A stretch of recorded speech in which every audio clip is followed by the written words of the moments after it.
Encore une fois, moi je suis déçu.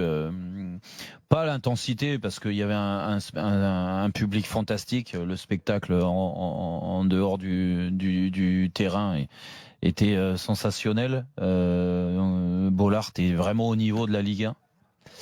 Après, ils ont une équipe malheureusement qui pêche techniquement. Il y a trop de lacunes. Le football, c'est quand même un bon contrôle, une bonne passe ou une bonne frappe. C'est les bases. Et je trouve que les bases ont été un peu oubliées du côté de Lens pour construire cette équipe, tout simplement. J'ai l'impression de me répéter à chaque fois que je les vois jouer. Là, c'est le 3e match qu'on fait avec les 2 matchs de pré-barrage et ce match-là à aller contre Dijon. Mais c'est le constat qui est terrible. Et dans le football, s'il te demande de la technicité, de la justesse, c'est difficile d'espérer gagner contre une équipe de Ligue 1. Et pourtant, cette équipe de Ligue 1 en face, Dijon, elle n'est pas sensationnelle, c'est moins qu'on puisse dire. Parce que là, c'est pareil.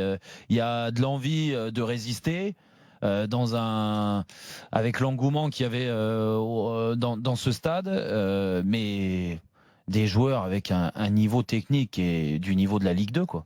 Donc je comprends qu'ils soient Ils sont un peu d'ailleurs dans la continuité, les Lensois, de ce qu'ils avaient fait lors des 2 premiers tours de barrage. On rappelle, ils se qualifient au tir au but face au PFC. Ils gagnent au prolong finalement face à c'est 3. un peu inespéré de toute façon pour eux d'en arriver là. Rappelle-toi comment ils se sont qualifiés déjà pour les pré-barrages.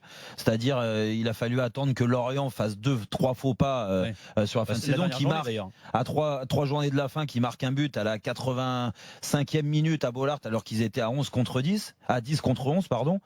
Donc ils reviennent de loin. Ils ont arraché 2 fois la qualif à l'extérieur. Donc ça, c'est une performance. On ne peut pas leur retirer.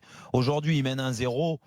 C'est un petit peu tombé du ciel, ce but en début de 2e mi-temps. Ils auraient même pu, d'un moment, marquer un 2e but.